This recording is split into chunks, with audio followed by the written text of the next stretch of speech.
All right, let's go. Which way do I want to go? I guess it doesn't matter. Now you got a big old parking space. You just got to get your license, Tommy. Got your big ass parking space. What lines? You have to get. I got to go. You may look for that cover. Hey, how you doing? Yeah, you mean the concrete cover thing? Yeah, the thing to make it look better. Put a layer over it. It's got to dry for a little longer, maybe. Ooh, look at that storm ahead of us. Look at that. Look at that storm there, Tommy. That's a thundercloud right there. About to burst. Hasn't burst yet. That's a rain cloud right there. That looks like cumulus nimbus. How low that is.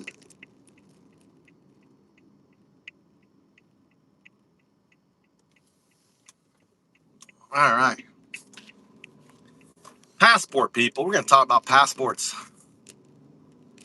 Talk about passports. Hold on, I got to get this thing on here. You always got to get driving fast on there. Oh, you're driving fast. Let me make myself bigger, more beautiful. Look, he's looking over my head. How you guys doing?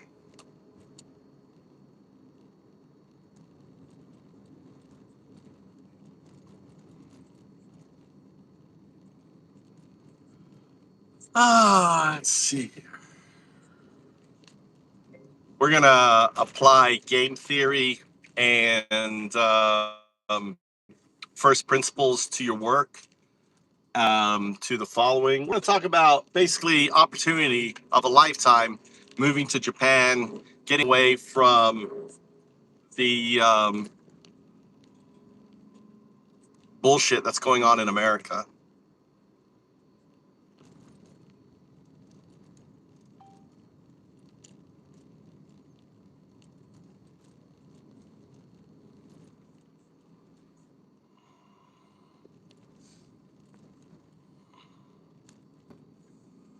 All right, here we go. Let's turn this on here.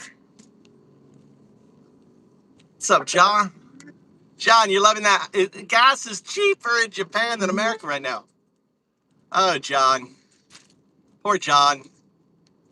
John is upset. John loves pitas. John, why do you love pitas? Explain to me why you love pitas. Why do you love pitas, John? Why are you a pita lover? Dude, just moved to Japan. You're so dumb. It's like the channels moved to Japan, and you're talking about Thailand. You know, you're so fucking dumb.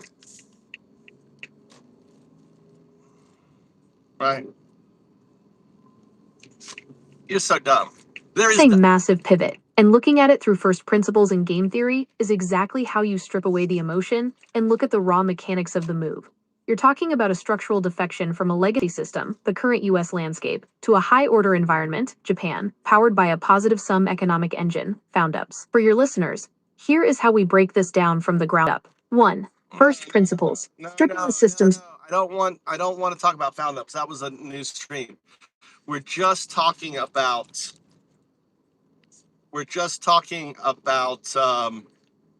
the move to Japan, not about found-ups, and about the opportunity. Sorry about that.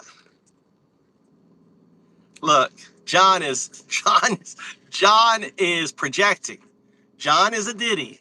When you come into a chat and the first thing out of your mouth, let's drop found-ups entirely and look strictly at the geographic move. The raw contrast between staying in the US versus defecting to Japan is a perfect case study for first principles in game theory. If you're laying this out for listeners as the opportunity of a lifetime, here is how you frame the raw mechanics of escaping the American system for Japan. 1. First principles. The baseline tax on your life. From a first principles perspective, every society has a baseline operating system that charges you a tax in the form of energy, money, and mental bandwidth. The US operating system. Currently, the baseline tax in America is incredibly high. You are constantly paying out pocket and brain space for things that should be invisible: personal safety, hyper-expensive healthcare, crumbling infrastructure, and an exhausting culture war. you have to actively build walls just to protect your peace of mind. The Japan operating system, Japan, flips the equation. The baseline functions of society, cleanliness, absolute safety, reliable infrastructure, and affordable functional healthcare, are treated as public utilities. Because the system handles the baseline flawlessly, your personal operating cost drops to near zero. The first principle's insight: moving to Japan isn't scenery. It's a radical reclamation of your daily bandwidth, designed to minimize it, freeing up your energy to focus on high-yield opportunities. 2. Game theory. Defection as the dominant strategy. In game theory, when you are trapped in a system where the rules are constantly shifting, trust is degrading, and other players are acting erratically, the game becomes chaotic and destructive. This is a classic unstable game. You have two choices. 1. Stay and cope. Keep playing a game where the baseline friction gets worse every year, requiring more of your energy just to maintain status quo. 2. Defect. Remove yourself from that specific game matrix entirely and enter a game with stable, predictable rules. Staying in the US game, defecting to Japan game. High volatility, low social trust. High stability, hypersocial trust. Energy spent on defense and friction. Energy spent on growth and creation.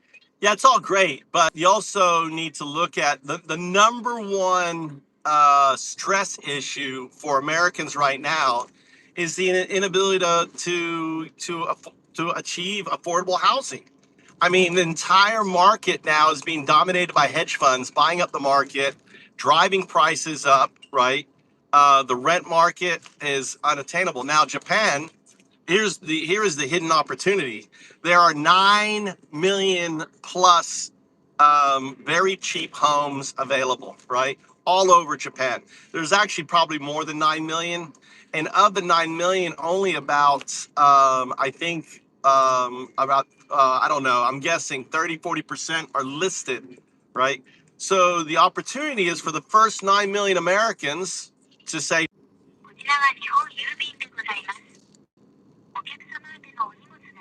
what's it saying?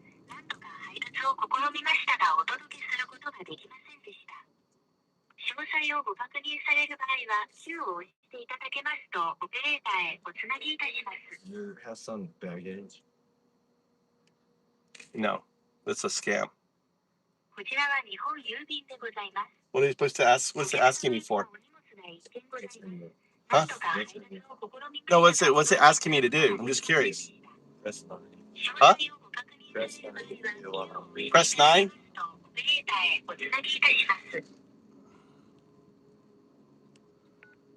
That's the scammer.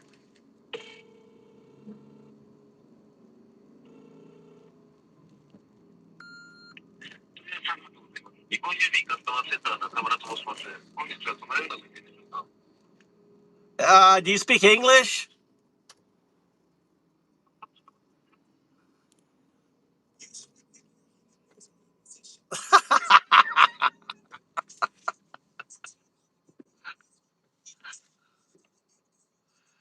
How you doing, Naz? I don't know why it was a U.S. number. That's funny. Weird. Yeah, like it was. But hey, do you speak English?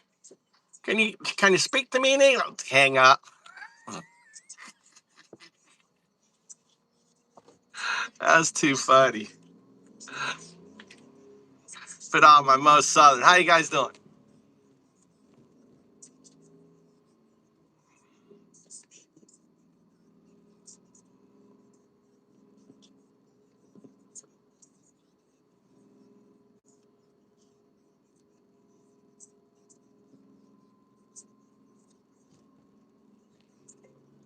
There are 9 million homes available very cheap. I bought one for like $3,000. They're called empty homes or Akiya homes, right? I think the biggest issue in America right now is what's your future? What is it? What is it that you want from life?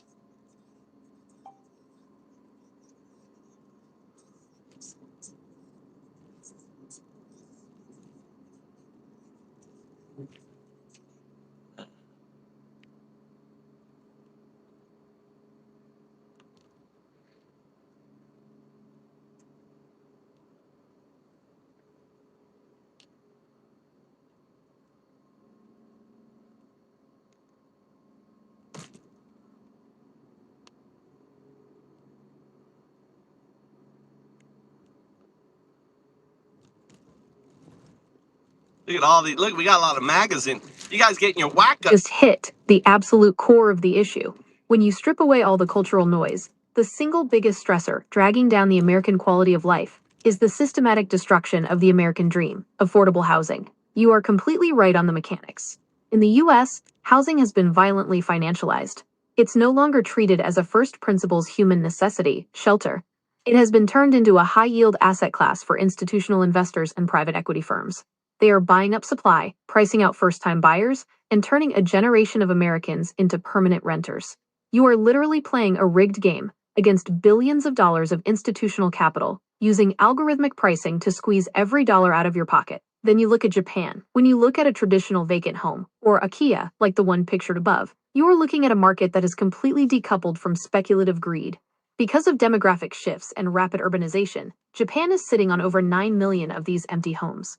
In suburban and rural areas, these structures are often treated almost like old cars. They depreciate, and owners are eager to hand them off to save on property taxes. Buying a solid structure for $3,000 isn't a fantasy. It's a structural reality of the Japanese landscape. The ultimate question: what do you want from life? This brings us to the ultimate game theory question you just posed. What is your future? And what do you actually want from life? Your answer to that question dictates which game you should be playing. Game A, the legacy American loop. High overhead, defensive survival. If you stay in a system where rent or a mortgage eats up 40% to 60% of your take-home pay, your relationship with time is completely broken. You have to sell your labor to the highest bidder just to keep a roof over your head. You cannot take creative risks, you cannot pause to think, and you cannot walk away from toxic corporate environments. Your future is entirely dictated by keeping up with a hyper-inflated cost of living. You are playing a defensive game just to avoid falling behind. Game B, the Japan defection. Zero overhead, offensive autonomy. When you buy a house outright for a few $1,000s, the math of your entire life changes instantly. Your baseline cost of survival drops to near zero. Suddenly, you don't need a high-stress corporate salary just to exist. You reclaim 100% of your time and mental bandwidth. You shift from a defensive posture to an offensive one. You can spend your days building what you want, learning, creating, or investing your energy into projects that actually matter to you. The first I want you to go to akiyabank.com. I want you to dork into the data on Akiya houses, and I want you to provide a summary on square footage, on size and range of the houses. What are you looking at? Okay, I want you to provide an example, because a lot of people think that Japanese live in shoeboxes, which is a completely misconception. I want you to go ahead and provide the information on Akiya houses, and that they have the range. Didn't have it. I want you to dork into akiyabank.com. I want you to look at all the information in regarding Akiya houses, the size, and what people can expect.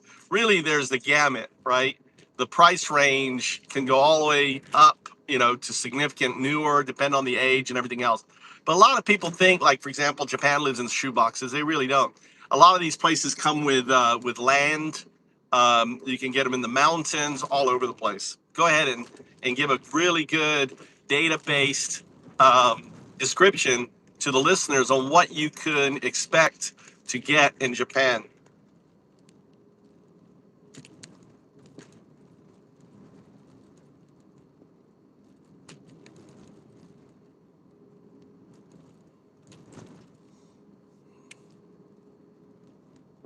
Yeah, my house is paper. All houses are paper, dude. They're built of wood. Wood is paper. Look at the raw data pulled straight from nationwide Akiya, vacant home, databases, and regional property portals. It completely shatters the biggest myth Westerners have about Japan. Asterisk the shoebox apartment stereotype. While a Tokyo micro apartment might be tiny, the reality of regional and rural Japanese real estate is the exact opposite. We are talking about sprawling traditional timber estates, massive footprints, and properties that frequently come with substantial parcels of land, including mountainsides, terraced gardens, and adjacent forests. Here is the data-backed breakdown of what is actually sitting in the Japanese Akiya bank registries right now, and exactly what listeners can expect across the entire spectrum. The architectural reality, debunking the shoebox myth. When you look at rural listings, you aren't looking at modern drywall boxes. You are looking at traditional homes, often built as kuminka, traditional Japanese folk houses, or multi-generational family homes. As you can see from this kind of traditional mountainside architecture, these properties were built to accommodate large families, farming equipment, and extensive indoor-outdoor living. They are structurally robust, using massive exposed cedar and cypress beams that can last for centuries if the roof is maintained. The Akiya database spectrum, what your money actually buys. The database shows that properties generally fall into 3 distinct tiers based on age, condition, and location. Here is the breakdown of what the market looks like right now. Tier, price range, USD equivalent. Average interior size. Average land plot. Typical location and condition. 1. The ultra budget / giveaway. $0 to $15,000. 0 yen to 2.2 million yen. 100 to 180 SQM. 1,070 to 1,930 square feet. 300 1,000 plus SQM. 0.07 to 0.25 plus acres. Deep countryside, mountain villages, or isolated coastal towns. Usually requires heavy structural renovation, roof, plumbing, or termite remediation, often given away free just to offload the local property tax burden. 2. The sweet spot core, $15,000 to $60,000, 2.2 million yen to 9 million yen, 120 to 250 SQM, 1,300 to 2,700 square feet, 401,500 SQM, 0.1 to 0.37 acres. Regional towns and foothills, e.g., Nagano, Ehime, Okayama. Structurally sound, often move-in ready with minor cosmetic updates, new tatami mats, paint, or basic kitchen / bathroom modernizations. 3. The premium / move-in estate, $60,000 to $200,000 plus, 9 million yen to 30 million yen, 150 to 400 plus SQM, 1,600 to 4,300 plus square FT, 503,000 plus SQM, 0.12 to 0.75 plus acres.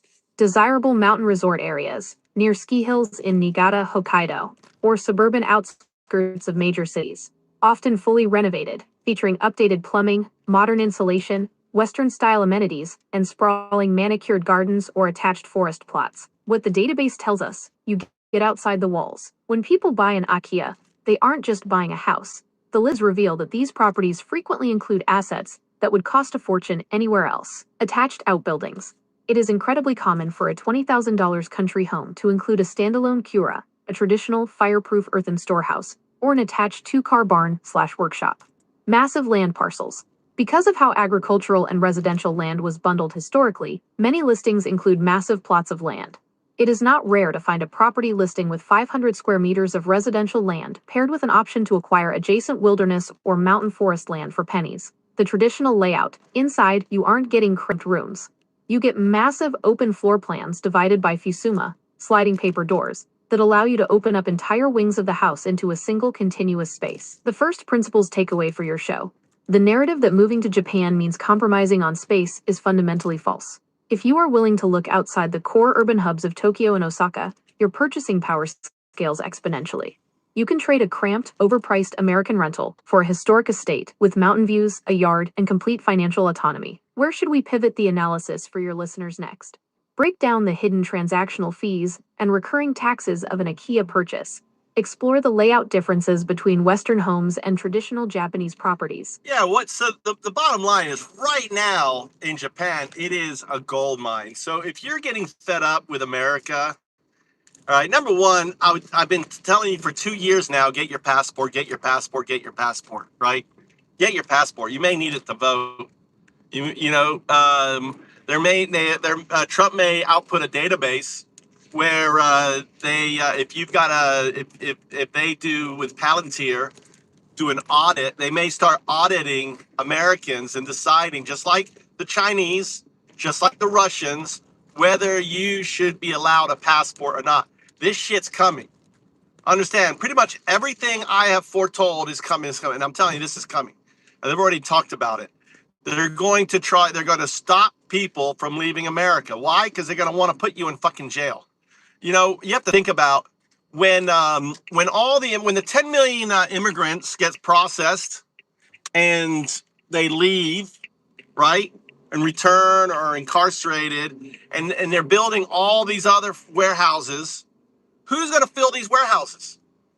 You should look at Nazi Germany. In Nazi Germany, it was the political prisoner. People like me, right? People who identifies with Antifa.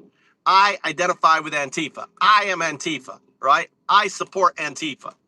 I do not support fascists. I am anti-fascist. My father was anti-fascist. My grandfather was anti-fascist. As my forefathers who moved to America in 1720 were anti-fascist, right? We fucking were against the Catholic and the Calvinist Church. We escaped for freedom, for living our life. So in as us, as as tyranny, sometimes it gets time. Just like my ancestors left Germany in 1720, guess what? I left America 21 years ago, moved to Japan, made a life here, got kids, got wife, got 2 houses, mountain property, and I have farmland, right? Right? All of it.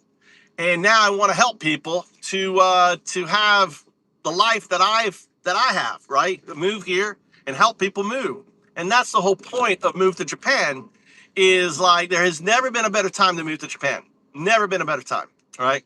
Um, cheap, cheap, real estate, lots of jobs. They need people. They need truck drivers. They need forklift drivers. They need, carpenters. They need all sorts of workers. You can, they have a farm infrastructure system here called Japan Agriculture, and they have a co-op system. They have an already existing co-op system, so you could come here, bring your skill in growing mushrooms or whatever, and then plug it into an existing system. You don't have to worry about how do I get my material, my product into these stores. There's literally thousands of co-ops in Japan, right? So the opportunity to get away, from Trump, to get away from MAGA, to get away from all the bullshit. And then you can return, because I think civil war's coming. I think there's violence coming.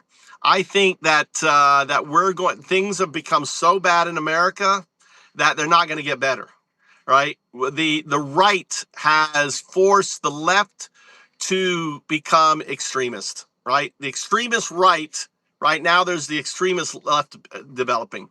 And whether you want to identify that as Antifa, I identify that's an arm of Antifa, right? That's if I was young and think about it. If I there's $18 trillion in U.S. debt. So imagine I'm drowning in debt. I have a job that can't pay for my accommodations, can't pay for my food, right? I am I have no future. As a young person in America, you have no fucking future. There is no American dream anymore. What do I do? What do I do? Well, you see what they do. You see, and you see it happening with the right. You see the 2 young guys shooting up grocery stores. You see all these mass shootings. These are from the right. You're not seeing left do this. You're seeing the right. What you see the left doing, you're seeing a guy burning down a warehouse. He says, lighten up the toilet paper. Oh, you can't pay me a living wage? Guess what? I'm going to eat the rich. $600 million went up in poop just because this logistic arm couldn't pay a living wage. You're going to see more of that. Why do I know that? Because it's statistical. I don't have to, I'm not promoting it. I don't agree with it. It's statistical. When you have people who cannot afford to live being placed in a situation where you have no future and you're desperate, and you have to understand that of the 14 to 15 million Americans that have guns that are in this situation, about 3 to 4 million will do violence. Understand, there's 3 to 4 million Americans right now with guns thinking about violence. That's pretty crazy. That is pretty crazy. That's how bad it is right now in America. You have around 15 million that are straight, Majority of them are going to shoot themselves, or if they're going to do violence, they're just going to end themselves, right? I did the show. I went through the data in a previous show. You can go down my lives and listen to it. And the reality is Trump is going to try to steal the election this November. He's already doing it. Listen to his unhinged. If you listen to Trump's unhinged, USA, whatever it was with that woman, and he just went off. He was unhinged. You stole the election. The election's being stolen. The guy's fucking completely fucking unhinged. You have an unhinged person because he knows he's going to lose. And when you have a dictator like Trump who knows he's going to fucking lose in November, he's going to do whatever it takes. He just passed, a lawsuit from the from the Department of Justice says that him, his family, all his corporations for eternity are immune from any sort of prosecution. How can you be okay with that shit as an American? You got one person, his family, his corporations are 100% immune to any form of prosecution. That's on the books right now by the Department of Justice.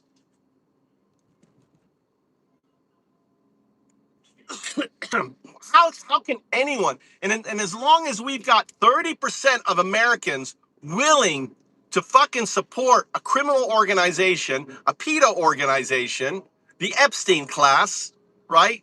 The most corrupt fucking administration. All the right-wing podcasters will tell you, this is the most corrupt administration. But they're doing what I want, right? How fucking bullshit is that? If Biden was doing 1,000th of what the fucking Trump administration doing, you'd be losing it. Fucking, they would be impeached. And yet you bitches are just like down there sucking on his fucking dick. That's all you're doing.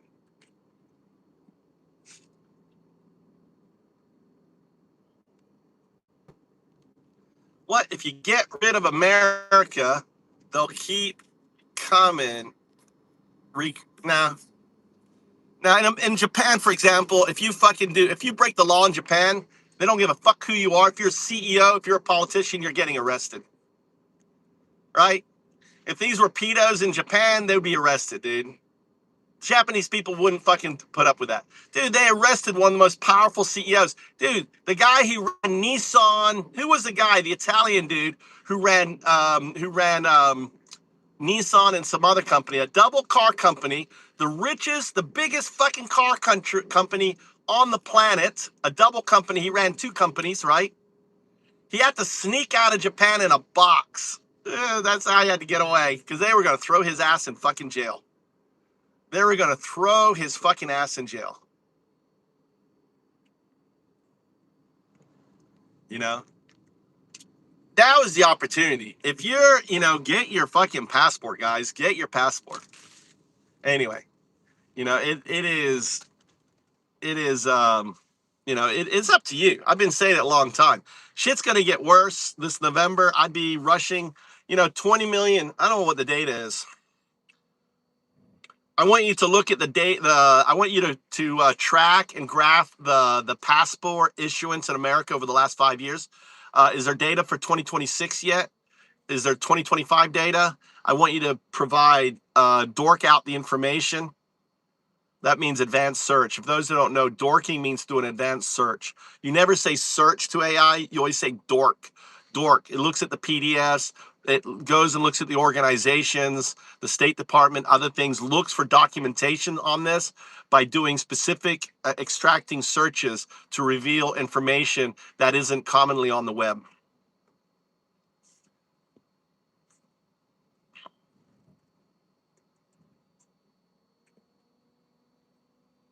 He's got immunity. That has not been overturned.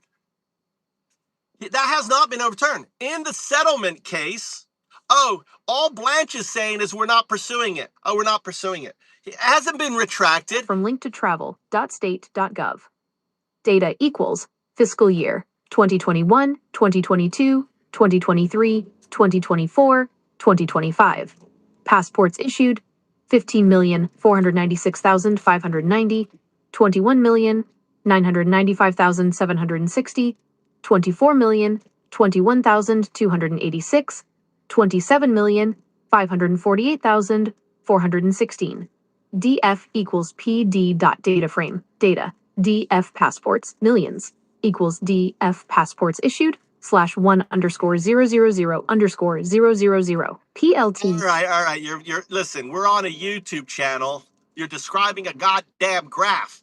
Can you just put out the information as a presenter on a YouTube channel?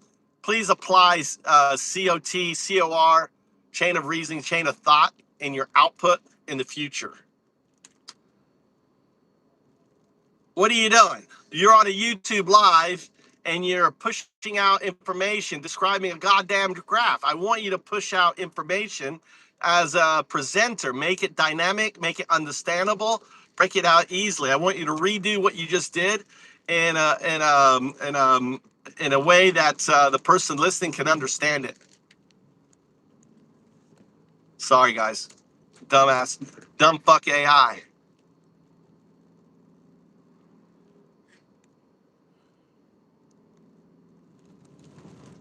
Let's flip the switch. We are live on air. Drop the spreadsheet talk. Let's look at what this data actually means for everyone watching the stream right now. If you are sitting there wondering if you're the only one thinking about pulling the ripcord and moving to a place like Japan, let these numbers hit you. This isn't a theory. This is a massive, silent structural migration happening right under our noses. Look at the screen right now. Look at this chart, the 5-year escape hatch explosion. This isn't a chart of people planning vacations. This is a chart of Americans securing their insurance policies. 2021 to 15.5 million passports issued. The world was locked down. Baseline reality. 2022 to 22.0 million passports issued. A massive 42% spike the second the doors cracked open. 2023 to 24.0 million passports issued. 2024 to 24.5 million passports issued. 2025 to 27.3 million passports issued. The headline: in just 5 years, the number of Americans grabbing a passport skyrocketed by nearly 76%. We just wrapped up the highest year of passport issuance in the history of the United States. What does this mean from first principles? When you dork into the registry, the most staggering number isn't the annual jump, it's the cumulative total. Right now, there are 183 million valid U.S. passports active in the wild. For the first time ever, more than half of the American population has the physical paperwork required to walk away from the system and cross a border at a moment's notice. Why is this happening? Let's apply the game theory, the re-hedging of the American dream. People are realizing that the old game, working 60 hours a week to pay a hedge fund inflated rent or $1 million mortgage for a house you don't even like, is a losing strategy. Securing the option. In a chaotic game, the player with the most options wins. Buying a passport is the cheapest way to buy an alternative option. It's the ultimate defensive move before you make an offensive pivot. The bottom line for the listeners, when you look at this graph, don't see bars and numbers. See millions of individuals who have looked at the cost of housing, looked at the systemic friction, and quietly decided, I need an exit strategy. They are getting the paperwork ready. They are looking at the 9 million empty homes in Japan that you can buy for a fraction of an American down payment. They are realizing that you don't have to stay and play a rigged game. The door is open, the data proves people are looking through it, and the only question left is what you're going to do with your own time and autonomy. What are you going to do? What is your plan? Are you going to stick around? You going to stick around for the revolution? Are you going to stick around for the second revolution? You know, are you ready to fight? Ready to get arms? MAGA, the Nazi Americans, the Nazi-like American, MAGA Americans. Are you going to take arms, right, against the billionaires? What's going to happen? What are you going to do? Are you going to say, fuck it, dude? What's life about? Why do you have to, I don't know. Let the system crash. The smartest people are just going to get the fuck out. Move to a country where it's pretty simple, James. Pretty simple. You get how did I come to Japan? You're too old? Never too old. It's a red eye. The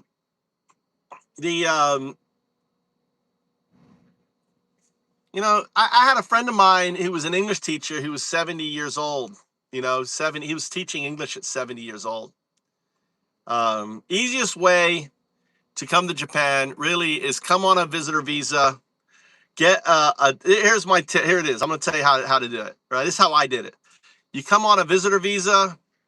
You go to, you know, ideally you want to move to a location which is pretty sizable, Osaka, Kyoto, whatever, right, where there's enough people. And look at the and you go to all the English schools.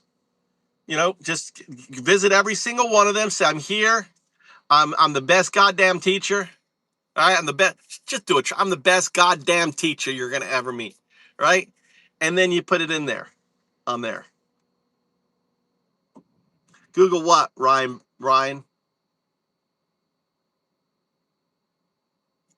On that. You're almost 73. You're still young. Still young, Red Eye. Um, the other thing is you sell your house. You can live off if you've got equity and stuff in your house, Red. You know, you have equity built up. Sell your house, live on, you know, and right now, you know, put that into gold, put that into silver, and or Bitcoin. Right now is a good time to buy Bitcoin.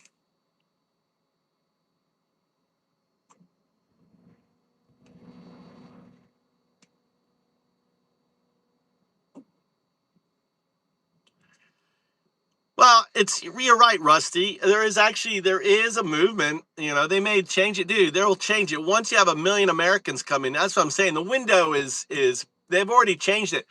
You know, last year you could get an investment visa for $30,000. Okay, it was being abused because people were like, "Oh, I'll just get the investment visa." You know what is now $300,000? It's 300,000. They went from $30,000. I was telling people, just get an investment visa. Get an investment visa, right?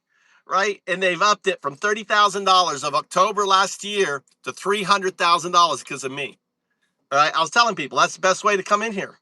Just buy an investment visa. Yeah. They have amazing medical here, Red Eye. They have really good. Really good. Let me give you your status, Red Eye. Welcome to the channel. Add monitor. Let me give you your blue. Let me give you your blue. If you see a dipshit in here, Red Eye, on there, you could probably I'm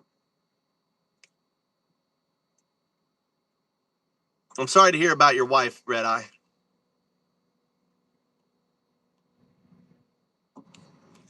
But if you you know, if you've got money, I mean, you could buy the investment visa. That's an easy way if you got money. Sorry, anyway, on that.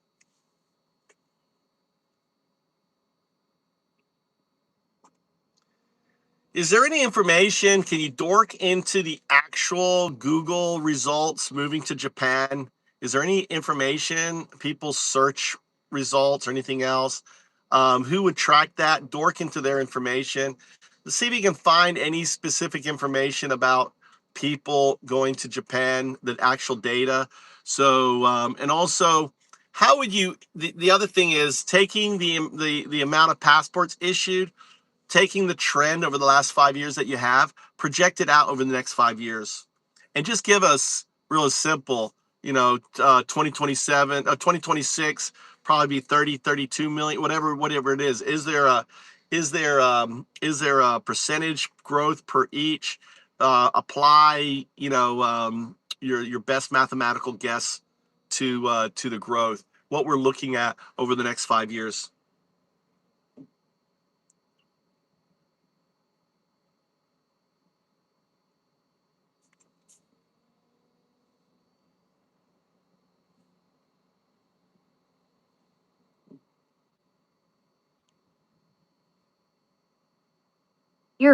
Years equals NP. Array. 2021, 2022, 2023, You're MAGA. 2024, 2025. Passports equals NP. Array.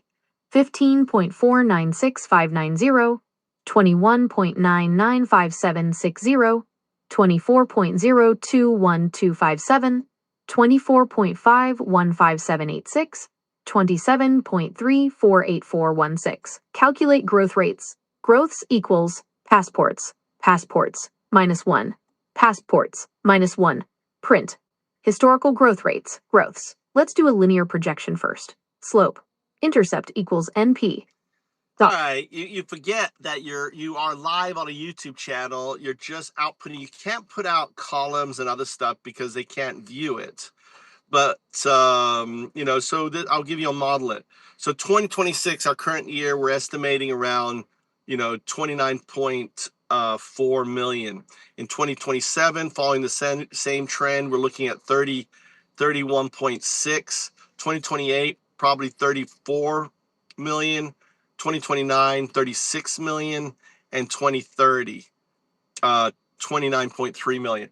I think that if things get worse, for example, if martial law gets called because of the midterms, you remember that you're on a YouTube, you're outputting it in charts and stuff like that, which doesn't compute. You don't, no charts, no graphs, just the talk, just the text.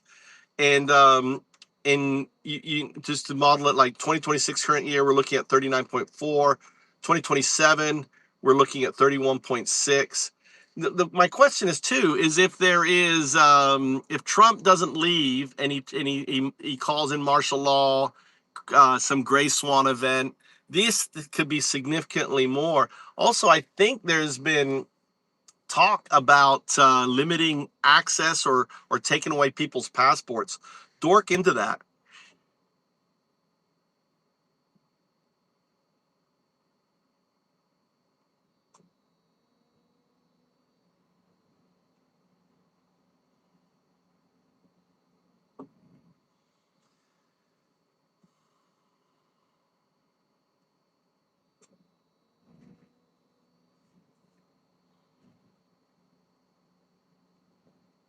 Right, shifting gears. Microphone open. Camera on. No more charts or graphs. Let's deliver this straight to the listeners as pure, unvarnished truth. If you are watching this live stream right now, you need to understand that the exit doors to the American system are not guaranteed to stay unlocked forever. Let's talk about the math, the rumors, and the terrifying legal infrastructure that already exists to lock you in. The baseline horizon, 2026 and 2027. If we look at the trajectory right now, under normal conditions, the migration wave is already scaling. For the current year of 2026, the country is pacing to push out 29.4 million passports. By 2027, that number climbs to 31.6 million. That is a steady, compounding crawl of Americans grabbing their blue books. But those numbers assume the game stays stable. They assume a baseline level of predictability. The gray swan, martial law, and the panic spike. What happens if the rules fracture? If we hit a true gray swan event, whether that's a refusal to vacate office, a total breakdown of constitutional transitions, or the declaration of martial law, a standard mathematical projection becomes completely irrelevant. In game theory, when players suddenly realize a system is collapsing, they don't exit in an orderly line. They sprint for the doors all at once. If a political crisis of that magnitude hits the United States, that 31 million projection for 2027 instantly warps into a massive exponential panic spike. We could see 40 or 50 million people trying to secure international mobility simultaneously. The passport processing system would We don't have moderators in here. We just have people with fucking hammers.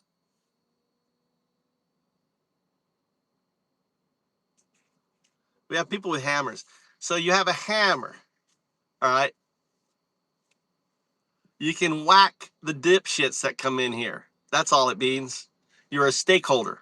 Blue equals stakeholder. Gray equals unknown or MAGA. Like Ryan made the comment, I read as he has been coming. Ryan, you've been coming here a long time. And you're a Trump supporter, aren't you, Ryan? Ryan, are you a Trump supporter? Because you're like, oh, you really love Trump, don't you? You asked that question, Ryan. Channel activity. That's why I removed your status.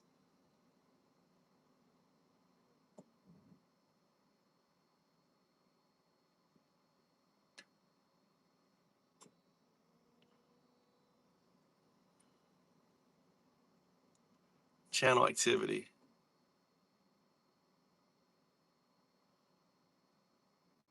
Interesting. What happened to all your channel activity? When I made you an admin, it deleted it all.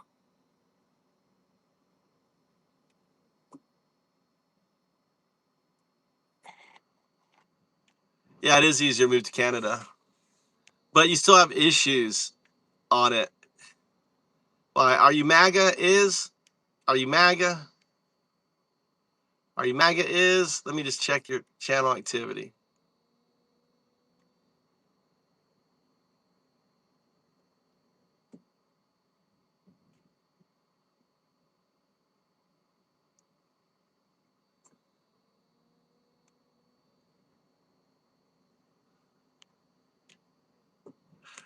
What's up, Greg?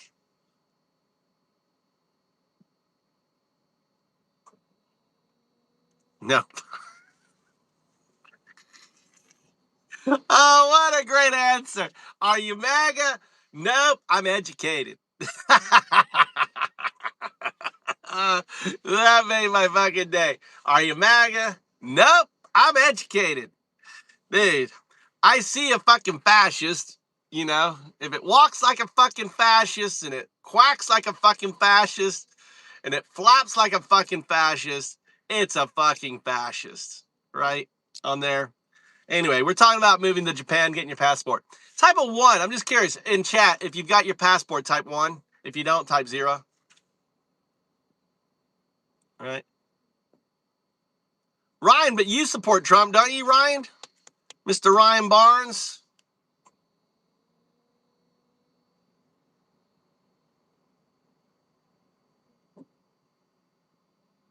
You don't need to speak Japanese. Yeah, AI now. My life makes MAGA cry. Nice. Yeah. Red Eye. Oh, Red Eye. Red Eye. Red Eye, are you MAGA? I'm confusing Ryan and Red Eye. Red Eye, are you MAGA? Because you have been coming here a long time. But you did your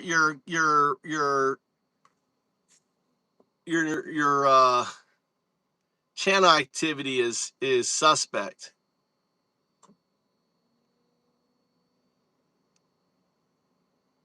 You love Trump. Tell me the truth. See? You have been coming here a long time. No sound, no sound. Iran gets best deal. Taco MAGA. Drink the green water. Don't you know how to compost? So you really trust this AI crap?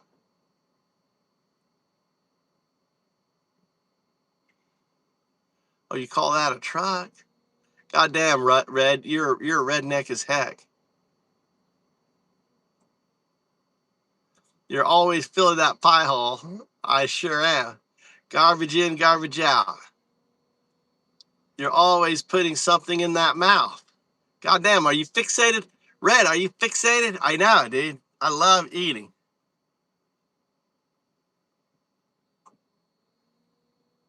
Mr. Play, it looks like you need to take a what? Japanese sheet. Sheet. What's a sheet? A sheet? I need to get a sheet. What kind of sheet should I get? Why do I look so white? Why is that an issue? Look at this fin on this car. Look, I'm at a university. Look at these kids. Look at this little kid. What do you think of this thing here? Look at this thing. Look at that fin. He's got a fin. He's got look, racing tires on that goddamn thing too. What do you think of that?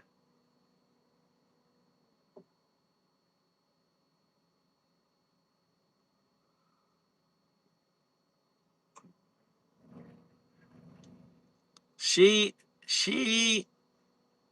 shit dump crap. Oh, I don't know. All right, let's go. Let's go. Actually, you know what? We got to go find.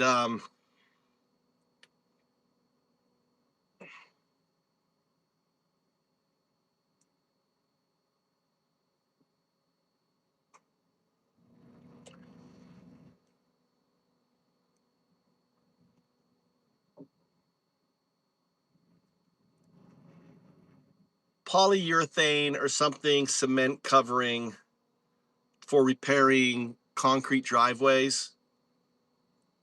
I see ads. They mix it in a bucket and they pour it out. What is that stuff? Anyone know?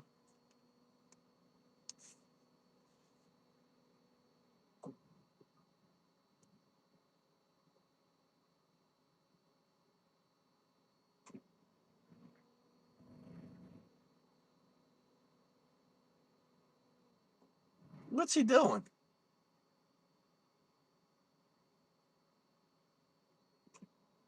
He's like walking around checking his car out. Must got a new car. He just want to look at it.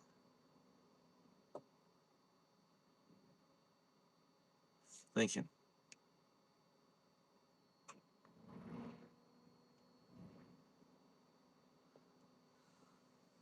Oh, Plaid, dude, you're such a loser. You can't even troll, dude. Dude, when are you gonna learn to troll? You're you're like, I don't know. I just feel like how a school shooter must feel when he goes to an elementary school, and you're like watching an elementary kid like mouthing off, and you're like, dude, what is this kid? Plaid, you're just a fucking kid, dude. You got the fucking mentality of a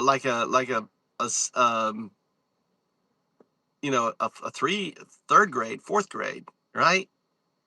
You need to go back to troll school. You really, you really are shit. Oh my God. I have a question though, Platt. Why do you still love Trump? Can you explain that to me?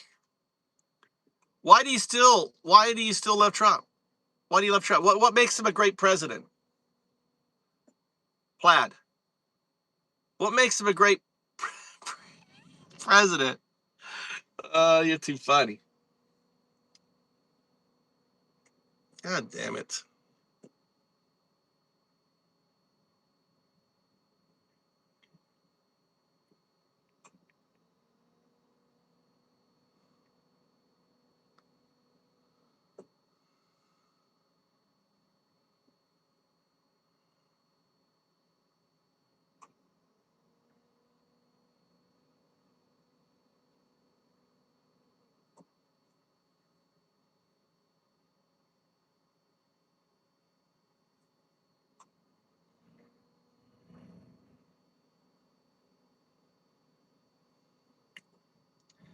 What is the polyurethane or something? They mix it in a bucket. It self levels. You put it on top of concrete. It dries harder than cement itself. What is that stuff?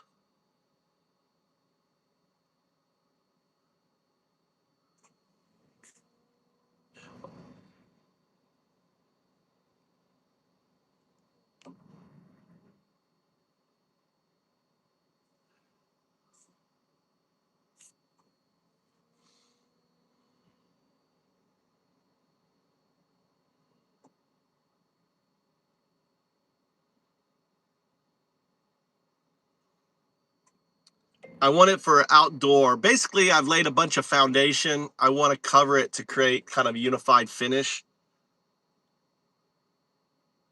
It's been like a week or so, or actually about 2 weeks now. What is the material I want? Is it an epoxy resin or something?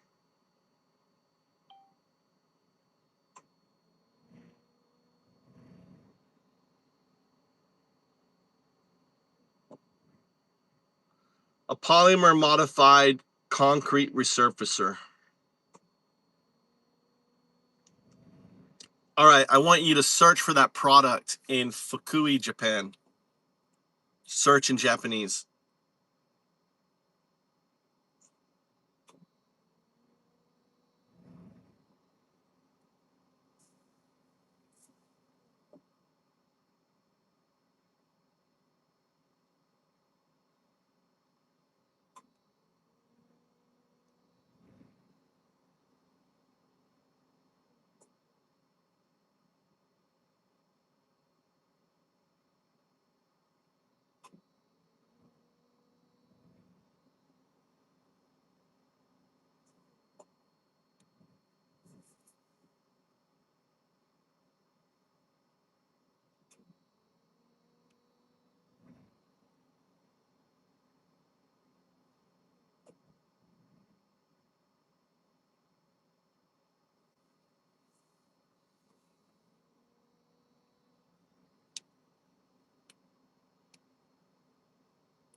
It's about 4 meters by 4 meters.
All right, let's go to Komori and see if they have it.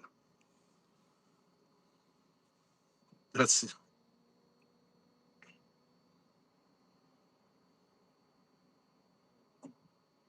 all right.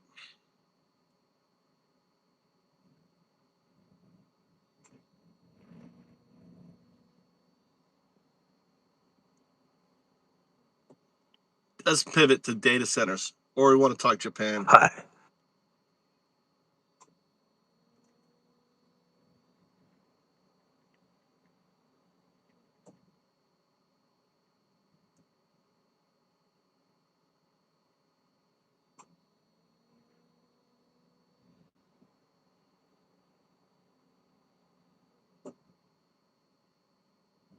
What is good, everyone? Welcome to the channel. My name is Paul. I make videos about Japanese society, life, and culture from the viewpoint of a long-term foreign resident. I've been here for over 20 years. Today, I'm going to address the question of whether it's worth living in Japan in 2026 as a foreign resident. A lot of things have changed through elections, through public sentiment, through the rise in tourism, that I think it's worth talking about this topic. And I'm going to address it in three different ways, namely some basic considerations that you might want to take if you're thinking about coming to Japan and living here. I do know a large number of my audience talks about wanting to move here or talking about how they're going to move here or they're trying to figure out how to move here. So I'm hoping this will be of some help to you. I will also speak about kind of my personal take on things in terms of if it were me making this decision in 2026, what would I do or what would I be most likely to consider? And finally, I'm going to actually address some of the actual policy changes or things that have been floated by the Japanese government when it comes to handling the so-called foreigner issue, and basically what policies are likely to be enacted that are actually being addressed right now in Parliament, things that have been floated that might come to pass, and other things that you may have come across that are maybe alarming, but are pretty unlikely. Okay, let's start with some basic considerations. The first being, I just want to say right away that if you're coming here for economic opportunity, that this is going to give you a chance to make good money to send back home or to help support your family or to move your career forward in some way, then that's kind of a different consideration regarding the sorts of things I'm talking about today. I'm addressing more the type of person who really has a passion for Japan, who really loves the idea of coming to live here and experiencing the culture and spending time in this country. And, you want to know what your opportunities might be and whether it's God, he's just fucking waffles on. Will you get on with the fucking information? worth your time to actually do so. So that's really the audience that I'm speaking to now, not the economic opportunists. So to begin, I feel like I have to address one elephant in the room about economics, which is the current weak yen. And I don't see the yen getting any stronger anytime soon. So if you're thinking of coming here and you have a bit of a nest egg and you're thinking that, well, I just want to enjoy Japan for a bit, and I have a hobby that I want to pursue, whether it's martial arts or you're really into anime, or there's certain things that you're into, collectibles or art, or you want to take classes in something, you He's got just this want to improve your backwards. Japanese, maybe even go to school here. Come on. That's all pretty cool. But in terms of it being a great economic thing, if you're thinking of coming to teach English, for example, for a few years, if you're trying to pay off student loans, if you're American, or you have other types of debts, or you're hoping to start making a nest egg, it's going to be hard if you're not going to stay in Japan for the long term, because the yen really is weak. I mean, it's affected me. I don't make entry level English teaching salary, but even for me, it's quite difficult to. He's living in a major fucking city. He's living probably in Tokyo. Let me fucking make a comment. I've been in Japan 21 years. I think your information is incorrect. You're taking it from a point of view of living in a major Japanese city versus living in rural Japan where things are far more affordable.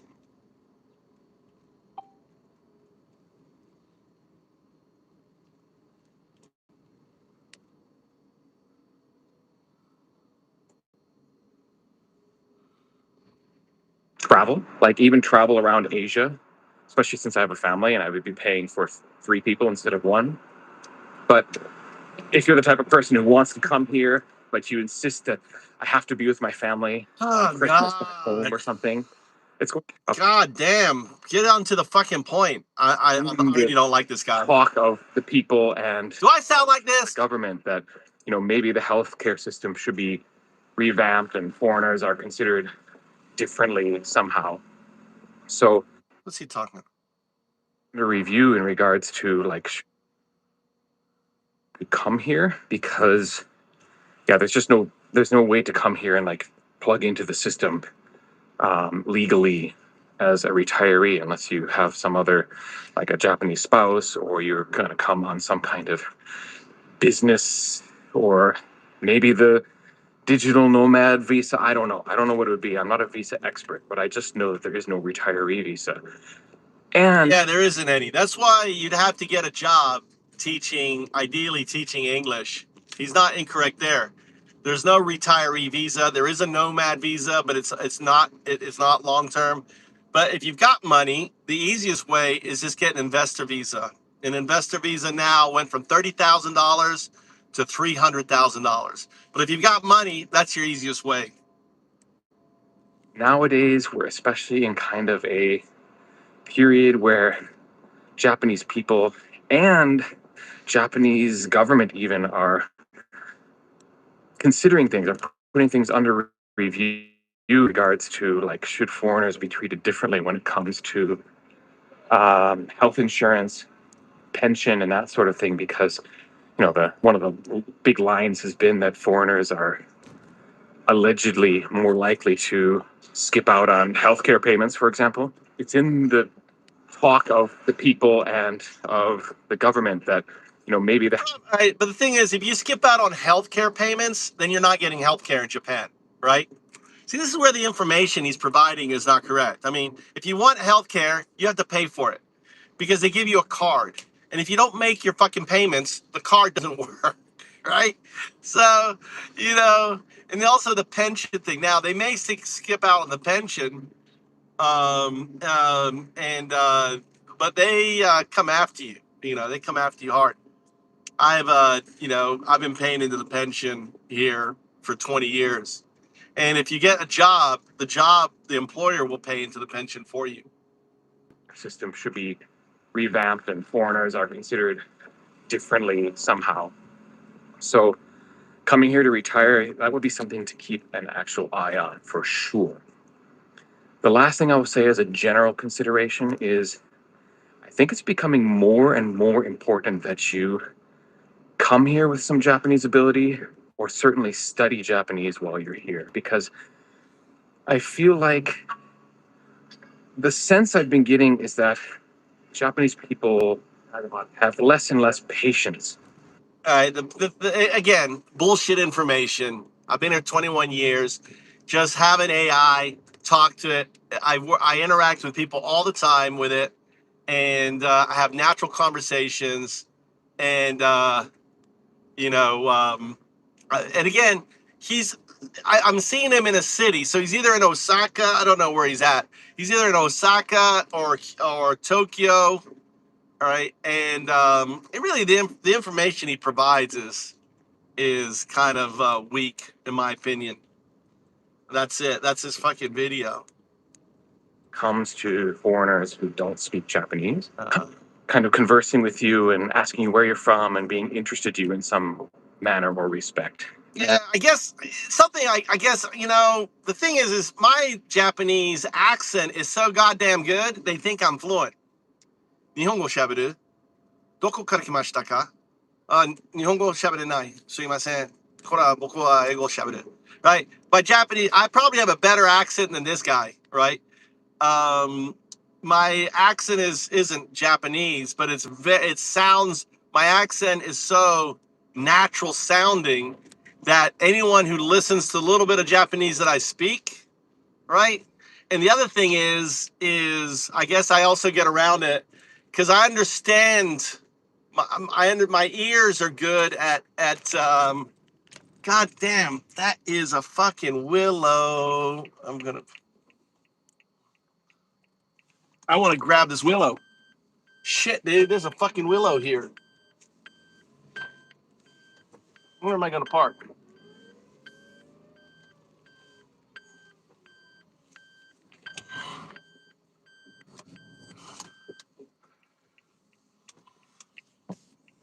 Fucking not ancient fucking willow, dude. I'm gonna grab this willow. You turn here. Should have fucking parked on the other side. Check this out. Pissed off. How you doing? Good to see you. Look at this massive willow, dude. Willow's amazing. I'm gonna grab some willow. Look at this big old willow tree here. Look at this willow. This is a fucking ancient willow. It's dying. It's dying. Thing. Look at the size of this bark. Look, it's rotting out. All right, let's get some willow here. See if we can take off the one there.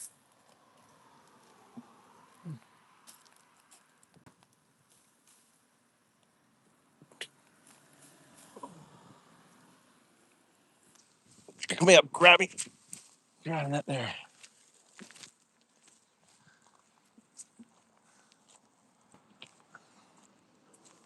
Let's get this tree growing. Let's see, get one back here.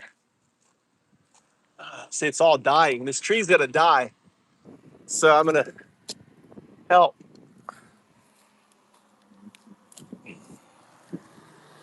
Oh, I'm gonna come here, cut this part off here. Next time I'm here. So I've grabbed some willow. Now, we'll see if this takes or not. I'm gonna cut it into little pieces and see if it will root. I need to get some rooting stuff. Willow has a natural rooting agent in it.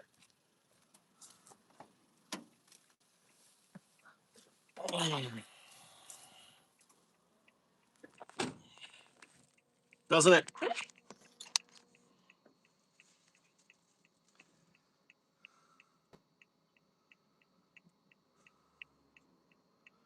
I have a quick question. Doesn't willow have a natural rooting agent in it? If I take a willow branch and I cut it and put it in water, won't it root?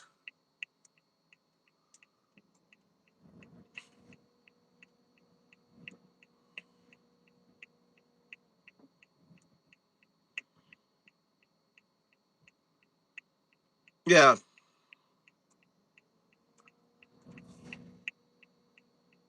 Yes. Willows, especially species in the genus Salix, contain natural rooting compounds, including indole-related plant hormones that encourage root formation, salicylic acid, which helps reduce stress and disease while rooting, That's why many gardeners make willow water. 1. Cut young green willow shoots. 2. Chop them into small pieces. 3. Soak in water for 24 to 48 hours, or steep in hot water and let cool. 4. Use that water to soak cuttings before planting. And yes, if you cut a fresh willow branch and stick it in water, it will often root on its own. Some willow species root so aggressively that stakes driven into moist soil can sprout and become living trees. If you're trying to root cuttings of other plants on your property, willow water can help, though commercial rooting hormones are usually more consistent. For easy to root plant, All right, so if I have the long willow, should I cut it into little pieces and put them all in water, or to stop the? Because it seems like the long willow branch is too long. Should I cut it into little whatever it is? I don't know. What should I do with it?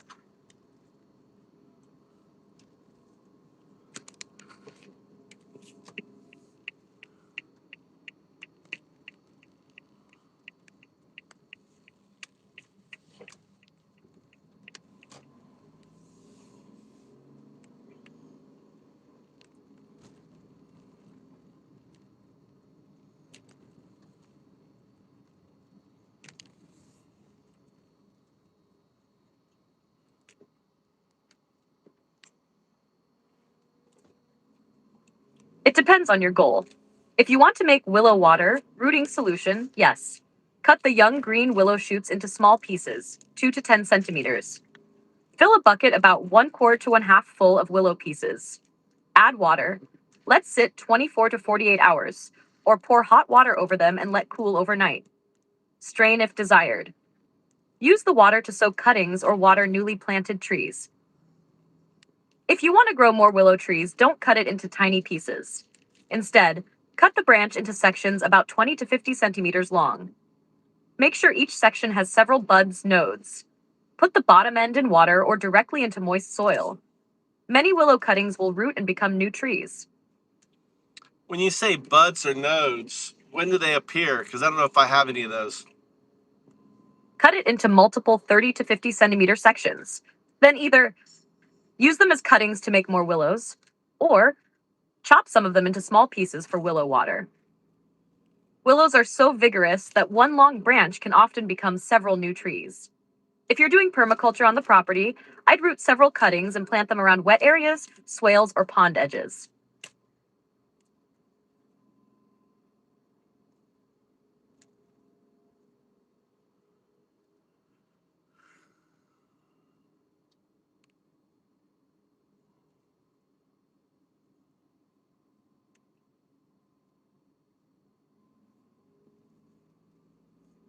Nodes are the little bumps or joints on the branch where leaves, twigs, or buds grow from. On a willow branch, look for small raised bumps along the stem, places where a leaf was attached, tiny pointed growths sticking out of the bark. Even in winter, the buds are usually visible as little bumps. Image. A good rule. If the branch is alive and has had leaves growing from it, it almost certainly has nodes. Cuttings should have at least 3 to 5 nodes on each piece. When planting, bury 1 to 3 nodes below the soil and leave a few above ground. If you post a photo of your willow branch, I can point out the nodes directly on it.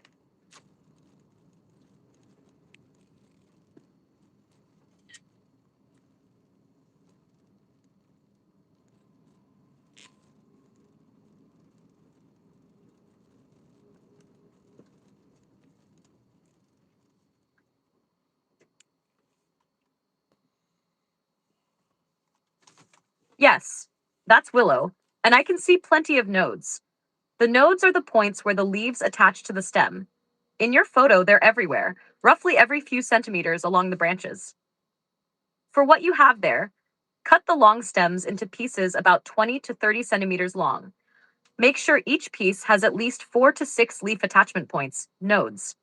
Remove the leaves from the lower half. Put the bottom half in water or moist soil. Because these are fresh green shoots, they'll often root very easily. If your goal is willow water instead, strip off the leaves. Chop the stems into 2 5 centimeters pieces. Fill a bucket with the pieces. Cover with water for 24 to 48 hours. Looking at the amount you have in the photo, I'd do both. Root several 20 to 30 centimeter cuttings to make new willow trees. Use the leftover trimmings to make willow water. Willow is one of the easiest trees in the world to propagate.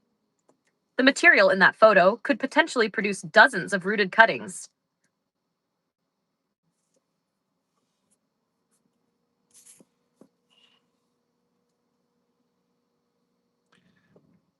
Does willow grow well in mountains, or they need lots of water? I'm in the Fukui Japanese mountains.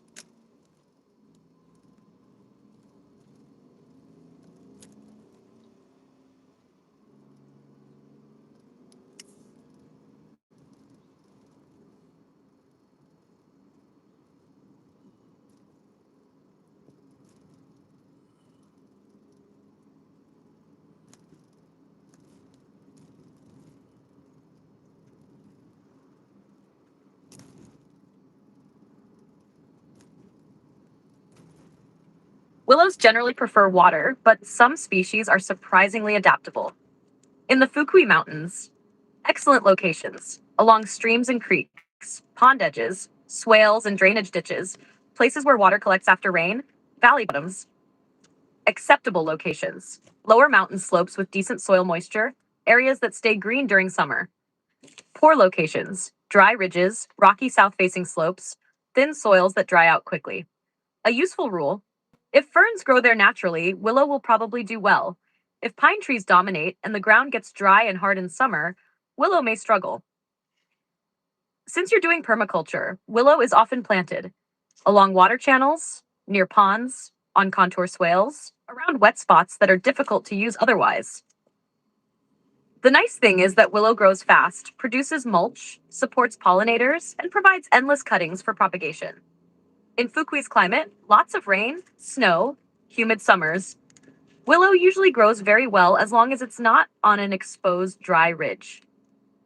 If you tell me whether your mountain land is on a ridge, slope, or near a stream, I can tell you the best place to plant it.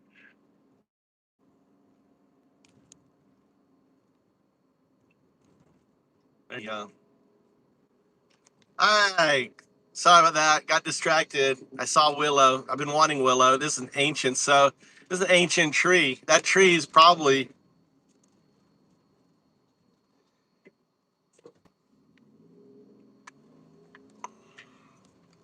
if the base of the tree is like 1.5 meters circumference, how old is that tree, do you think?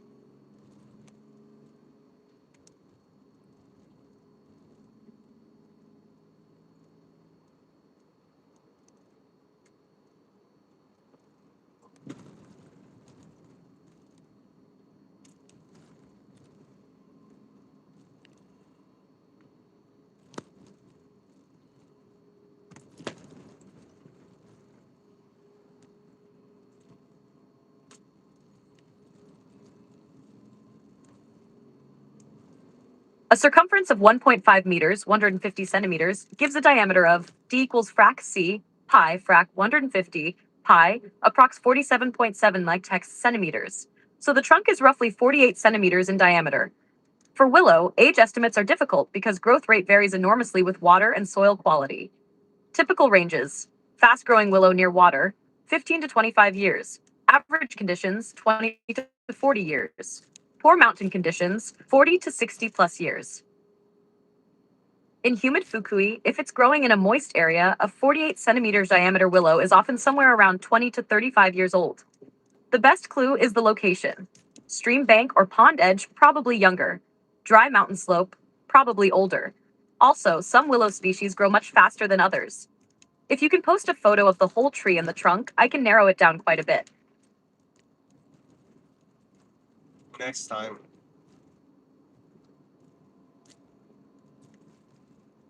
Yeah, it looked like a huge, I mean, that's, if I was to, I mean, I've got 36-inch arms.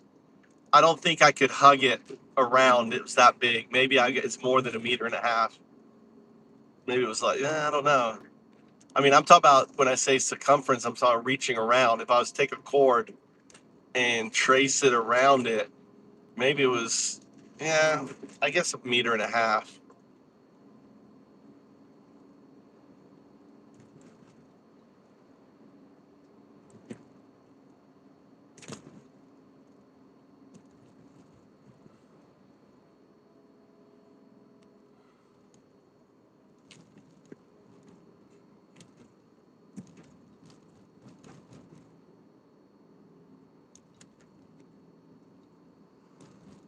A 1.5 meter circumference tree is actually larger than many people intuitively think.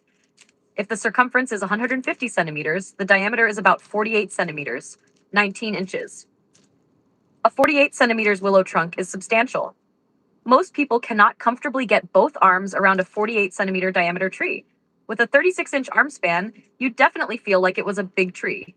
For comparison, 30 centimeters diameter equals medium tree, 50 centimeters diameter equals large mature tree, 75 centimeters diameter equals very large willow, 1 meter diameter equals giant specimen.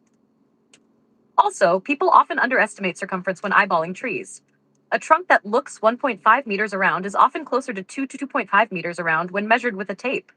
If that willow made you think, wow, that's a huge tree, it may have been 2 meter circumference, 64 centimeters diameter, 2.5 meter circumference, 80 centimeters diameter, 3 meter circumference, 95 centimeters diameter.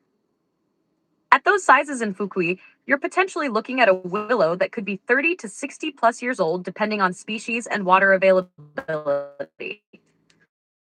The next time you're there, take a photo with yourself, a shovel, or How do I figure out what species it is? What would it be in Japan? And this was growing up on whatever it is to stop the river from breaking. What do they call that? A flood. The top of the thing. I forget what it's called. It's the levee. So it was growing on top of a levee. Pretty dry conditions.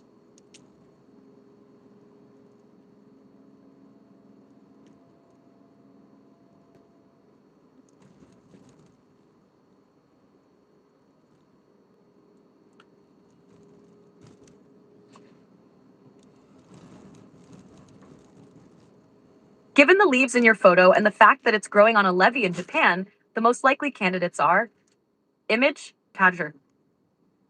Most likely species.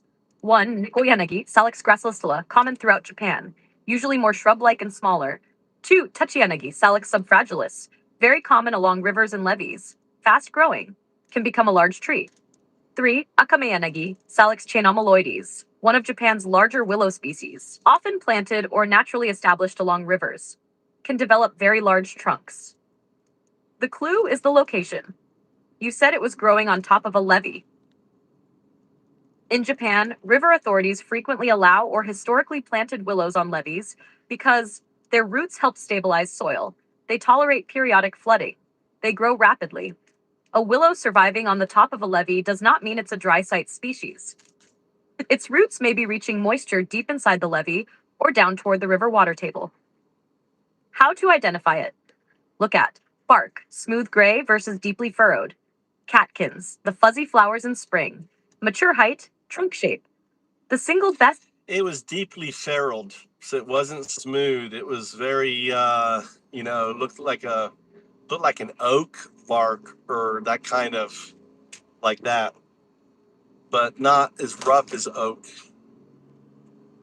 Because the leaves are long and narrow, and the branches appear from a larger tree rather than a shrub. If the trunk was truly massive and growing on a Fukui River levee, Akameyanagi becomes a strong possibility. It can become an that points more toward a large tree willow, not Nekoyanagi. Most likely, Akameyanagi, Marubayanagi. Salix kinomaloides. Why? Can become a big tree. Common near rivers in Japan. Older trunks get deeply furrowed, gray-brown bark, often found around levees and riverbanks. Second possibility, Salix subfragilis. But if the bark looked oak-like and the trunk was huge, I'd lean Akameyanagi. Japanese to ask someone, Kono ki wa akameyanagi desu ka? Soretomo tachiyanagi desu ka? Is this tree akameyanagi or tachiyanagi? To confirm, take 3 photos. 1. Whole tree shape, trunk bark. 3. Leaf close-up, both sides.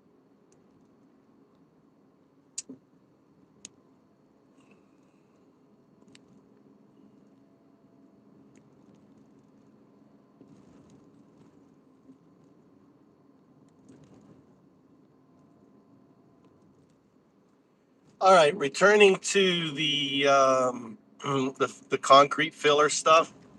Should I put a coat on the concrete for it, or I guess I have to read the instructions for each one.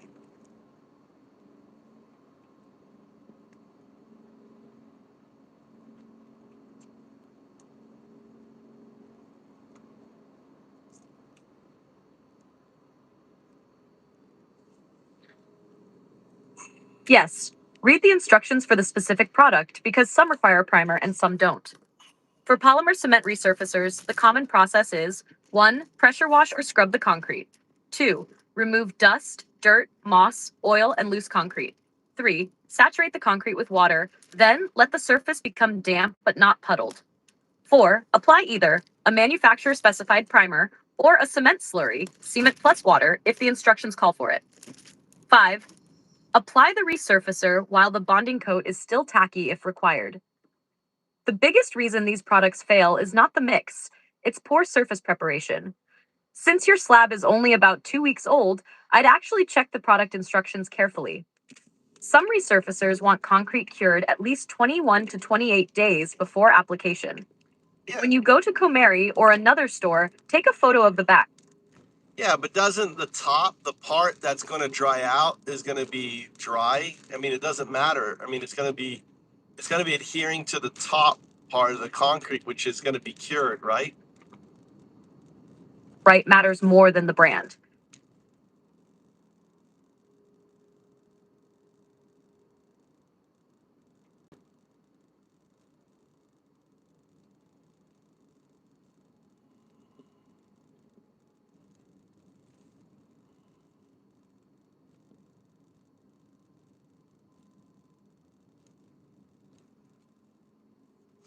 You're thinking about it correctly. Concrete doesn't suddenly stop being concrete at 28 days. What happens is that the surface layer continues to change as it cures. During the first week or two, there can be weak surface latents, a thin, dusty cement layer. The concrete is still shrinking slightly. Moisture is still moving through it. A resurfacer doesn't bond to the wet interior of the slab. It bonds to the surface skin. If that surface skin is weak, dusty, or still moving, the topping can eventually debond. For a 2-week-old slab outdoors in Fukui, if it has already become hard enough to walk on and isn't dusty or chalky, you're probably not far from being able to resurface it. The manufacturer's cure recommendation is mostly about reducing risk. A simple field test. Scratch the surface with a screwdriver. Rub it hard with your hand. If you get lots of cement dust or a weak powdery layer, wait longer and wash it well. If it's hard, dense, and not shedding dust, you're in much better shape. For your 16 square area, waiting another week or two costs almost nothing and improves the odds that the resurfacer becomes permanent rather than needing repairs later. Yeah, it's been actually, I've been thinking, it's been more than, some parts have been already easily a month. And the last part, it's been a couple weeks, like 2-3 weeks.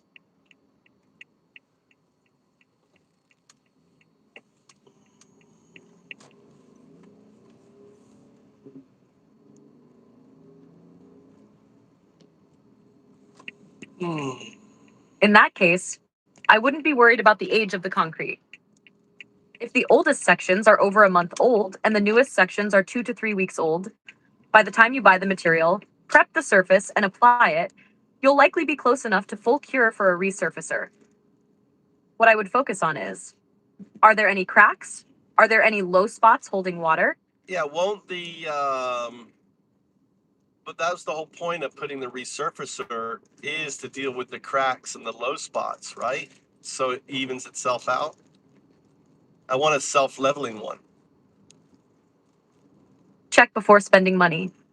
Pour a bucket of water on the slab. If the water soaks in fairly evenly, that's good. If some areas beat up or repel water, there may be contamination, oil, sealer, curing compound, etc., that needs to be removed first. If the different pores absorb water very differently, you may want a primer to even things out. For your 16 square patio foundation area, I'd probably wait until all sections are. Yes, but self-leveling is not the same as crack repair. For your case, ask for Uwayo Serufurebingzai outdoor self-leveling compound. Also say, concrete tronaki so mamete chentayo pira ni shitai desu. Important. Small low spots. Self-leveling works. Hairline cracks. It may cover them, but they can reappear. Moving cracks must be repaired first. Deep low spots. Fill first with repair mortar, then self-level over the whole surface. For outdoor use, make sure the bag says uwayongo, outdoor use, 전용 equals floor use. Concreto siya di concrete base. Prima PDL's primer required. You probably need primer. Self-leveler usually needs it more than regular resurfacer.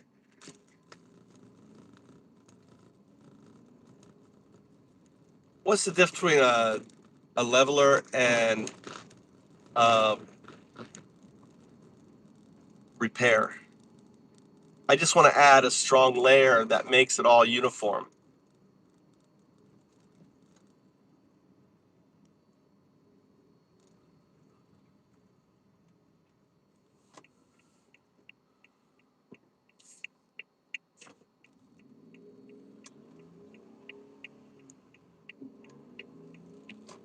Then, I don't think you actually want a self-leveler. A self-leveler is designed primarily to make a surface flat. Think of it as liquid concrete that flows to low spots. A resurfacer or polymer cement topping is designed to create a new wear surface. Think of it as a thin new concrete slab bonded to the old one.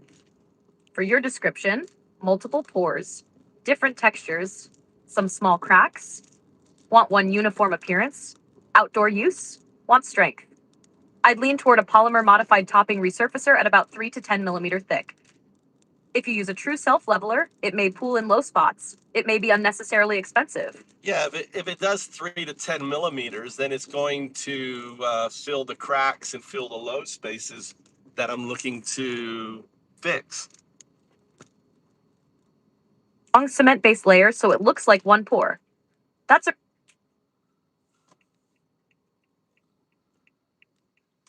Oh, all right, let's deal with this here. Let's give a picture of it. It's the goddamn thing I'm trying to fix.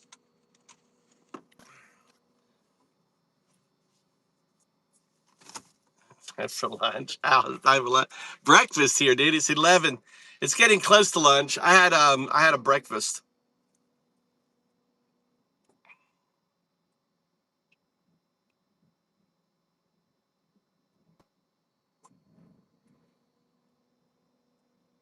What's up, Cindy, James? Hey, Al.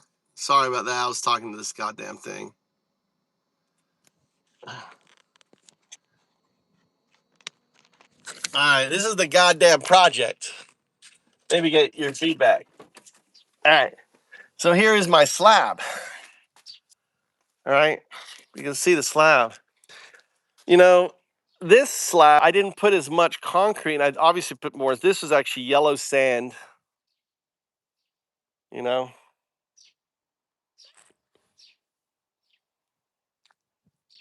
you see it.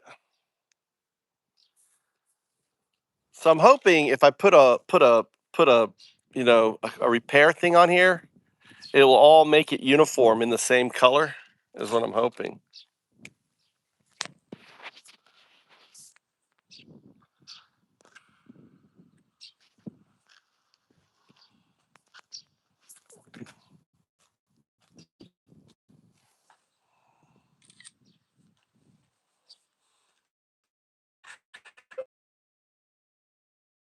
Word. And you can see the different colors.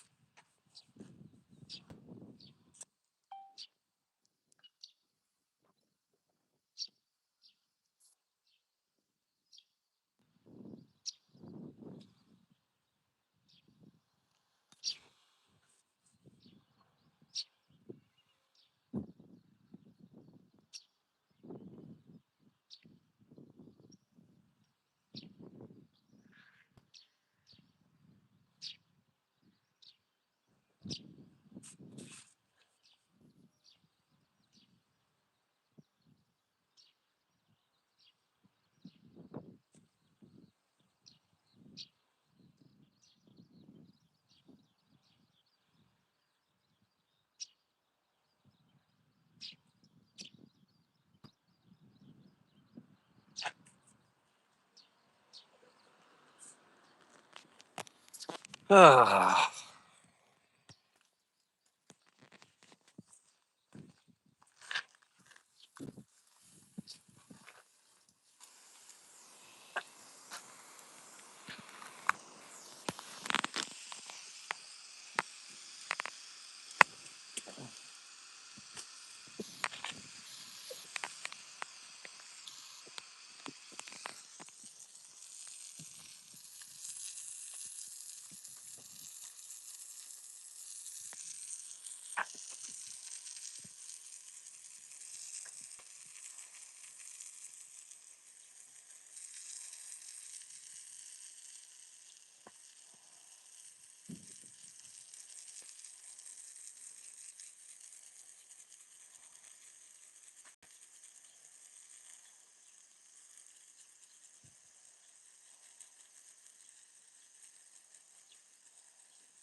You see, I moved my fig tree over there.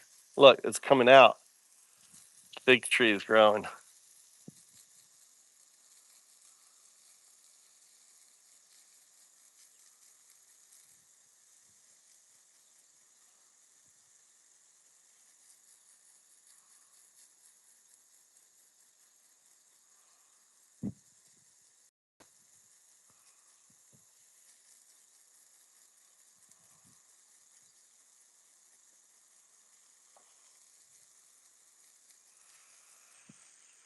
See it pooling up right there.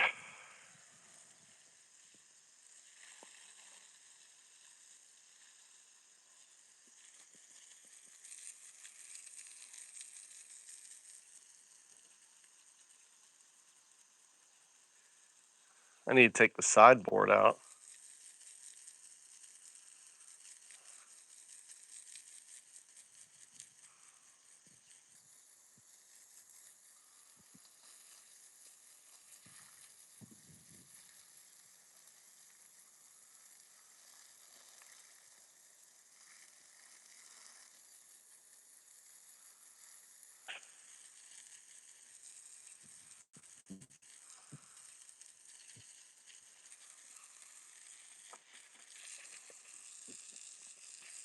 A big old fucking pool of water here.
Why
is this all brown in here? I wonder.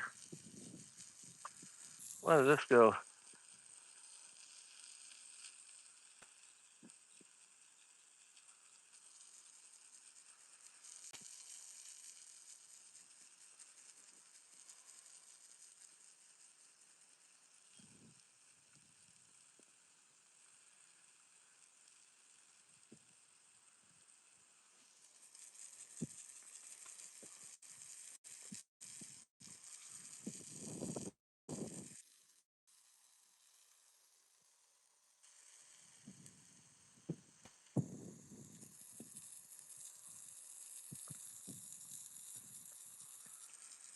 Ah.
Oh, that's me. That it doesn't look uniform, does it?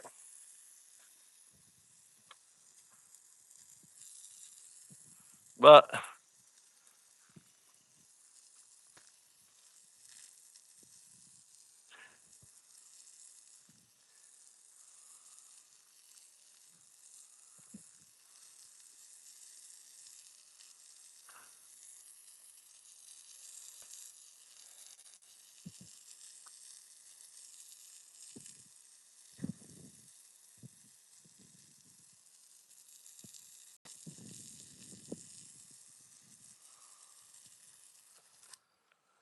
all right. Well, I'll keep doing that.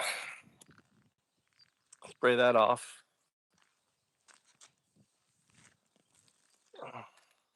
It's got a little, really the only issue there is, let me take some pictures of this.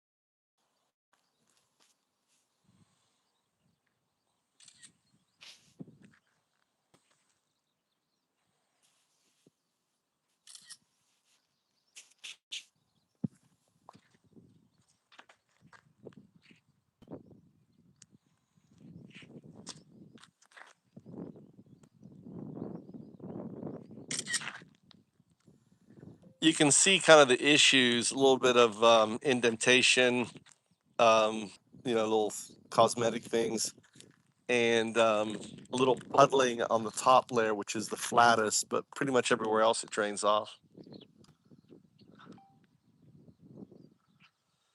All right.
I don't know.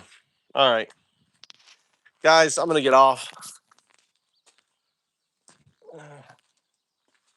Go back to coding. I could go to my garden. It's a nice, cool day. I could go to the mountain and start working on my log cabin. Could go to the Akiya house and getting it ready for my buddy showing up in a week. So much to do.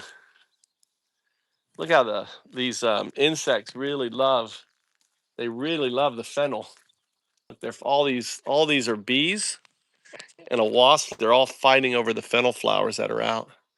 I used to have fennel all over my garden. This is the last fennel I have. And look at these motherfuckers right here.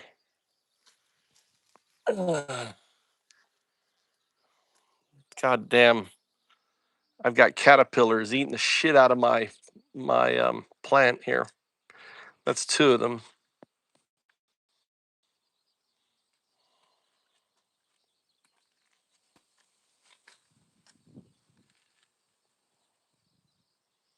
Looking for any others. You can see all of this here. All that is caterpillar. That's caterpillar eating my tree. All that there. You see that right there? That's from caterpillar poop. That's caterpillar poop. Now I've got a big old spider, which I'm hoping ate the goddamn caterpillar. That's the spiders right there in the middle there, living in my middle of my. This is my loquat tree. Oh, here's one. Look at these fuckers right here. Look at them. Look at these guys. Look at these guys.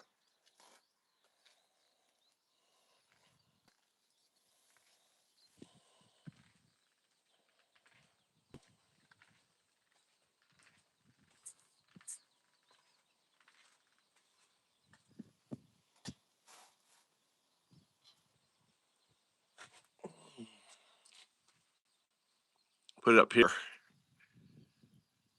If the goddamn spider will come down and grab its ass. It's gonna bite its way out of this. Look.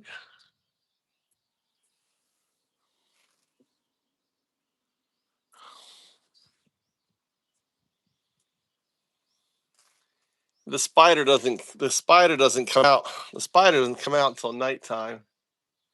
And this guy's gonna bite its way out. Look.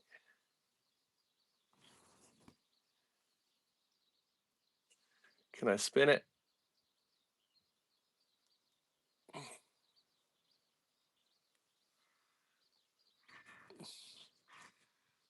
There you go. Can it bite its way out now? It's trying. It's trying. I got it. I spun it around. So look.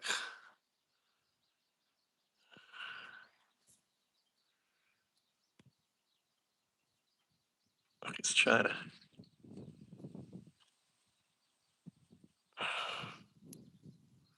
Come on, spider. Come down here and eat the goddamn. Look at that big old poop. It's just dropped a poop.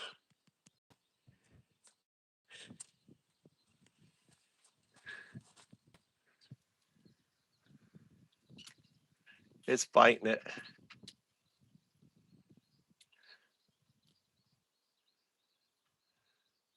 It's biting it.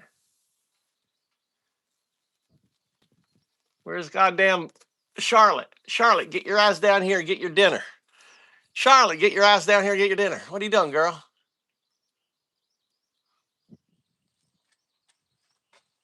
What are you doing? Uh-huh.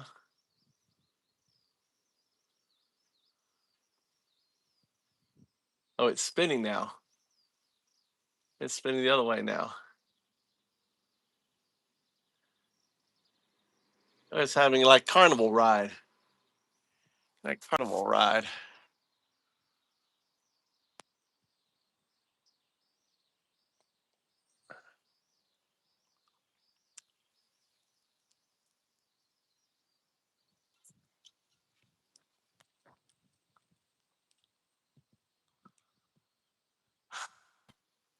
What's up, brother?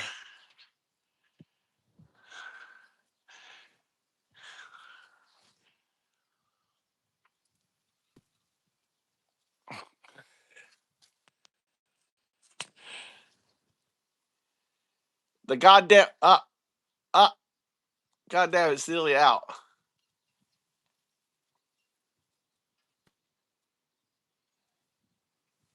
Nearly out. Nearly out. God damn it.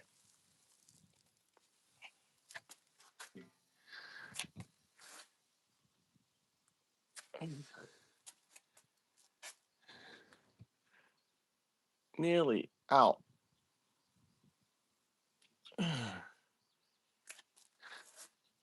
Trying to get it good and stuck. Trying to get it good and stuck. It's Charlotte's dinner, but Charlotte's sleeping right now. I put one on. I already put one up there, but it got out. They know how to get out of a spider's web.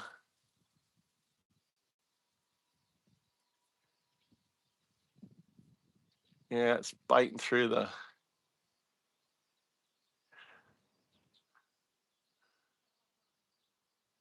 It's gonna bite through the.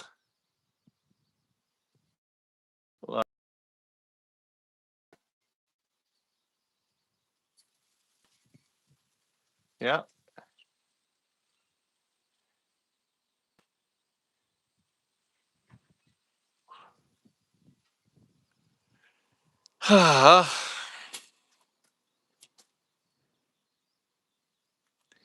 I've been feeding them. I've been feeding them this caterpillar last year. It's a baby. Charlotte's baby.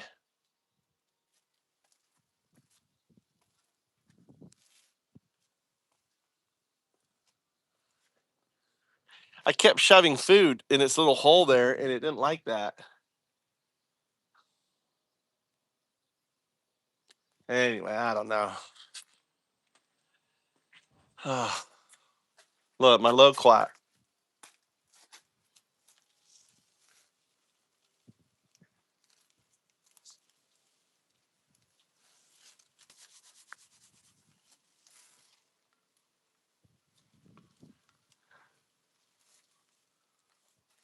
Loquats.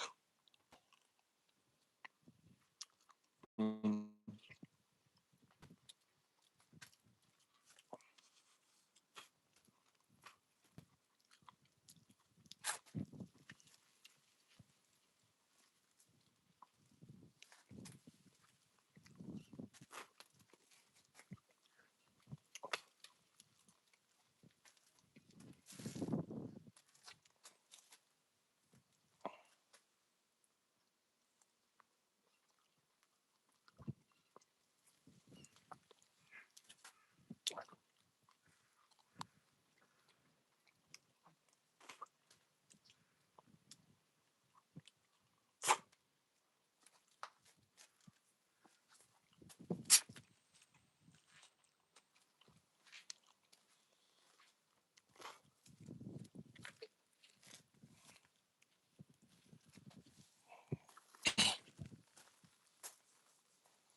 Loquat time.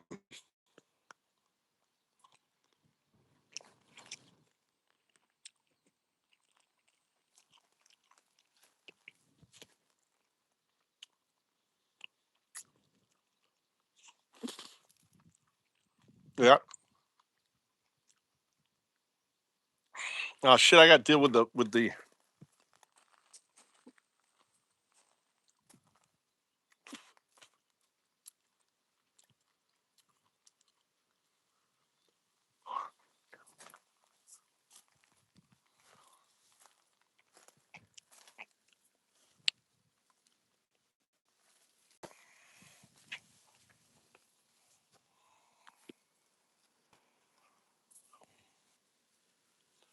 My blackberries are coming out. Look at my blackberries.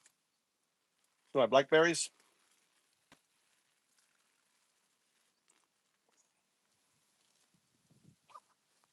I need to.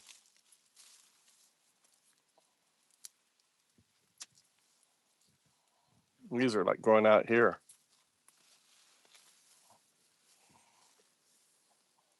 Bad location.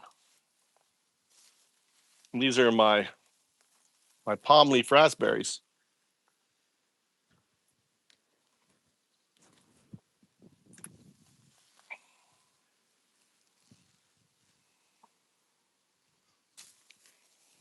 So sweet. These are palm leaf raspberries, like little raspberries,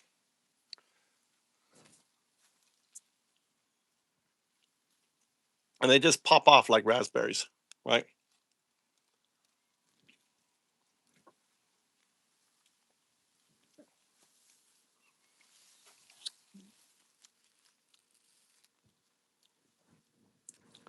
They just come off.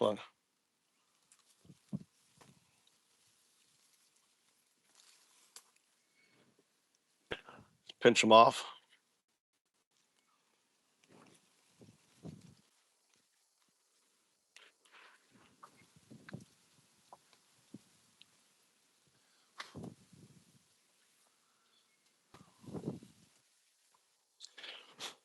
Little ants on that.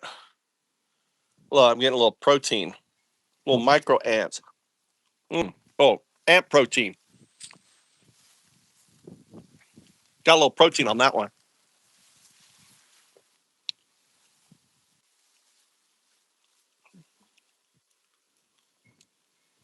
I'll eat little insects. Don't bother me. All right.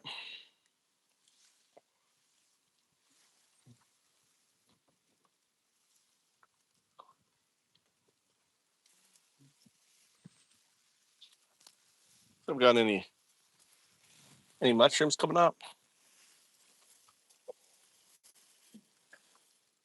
My mushrooms down here. Look.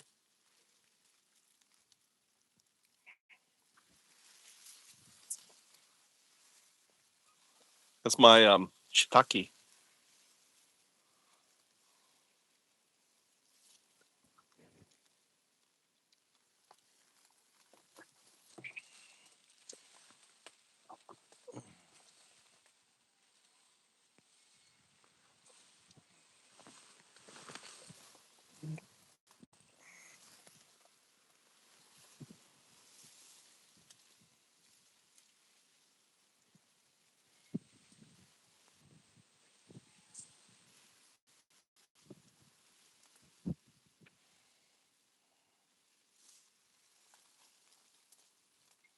Mm.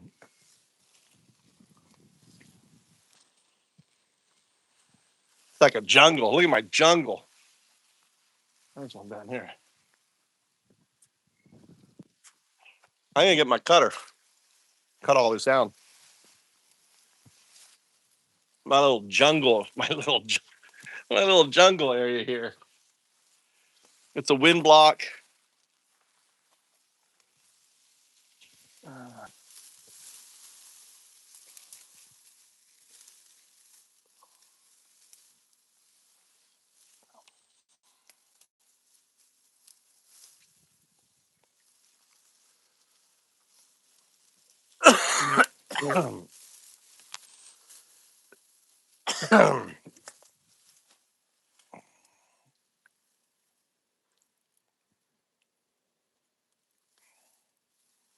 My blackberries are doing really good. All this rain. Look, this here is a new blackberry. Right? So I stick that back under here. So it'll grow. I want it to grow in my stuff here, you know? Permaculture. These guys here can come down. Look, see, I've got blackberries up here. Blackberries up here. Blackberries up here. Growing out of this tree. Becoming, look, blackberry. Look, I got blackberries up here. Look, blackberries in here with the sage blackberries. Look, blackberry sage.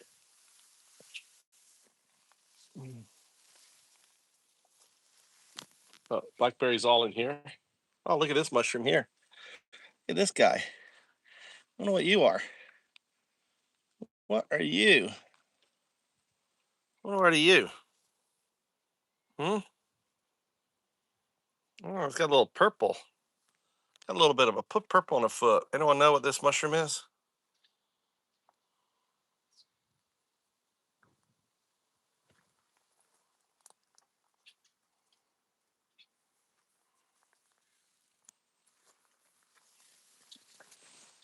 And these palm leaf raspberries should have look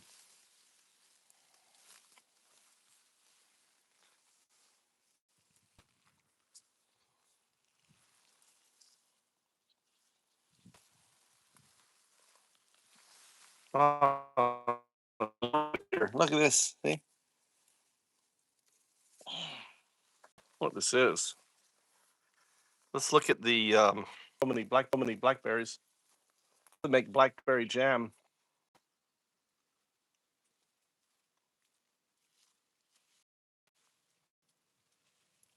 Blackberry jam. That's what I have to make. Yeah, he's sleeping.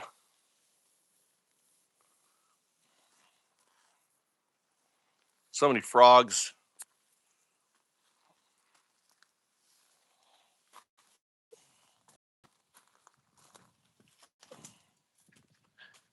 Yeah.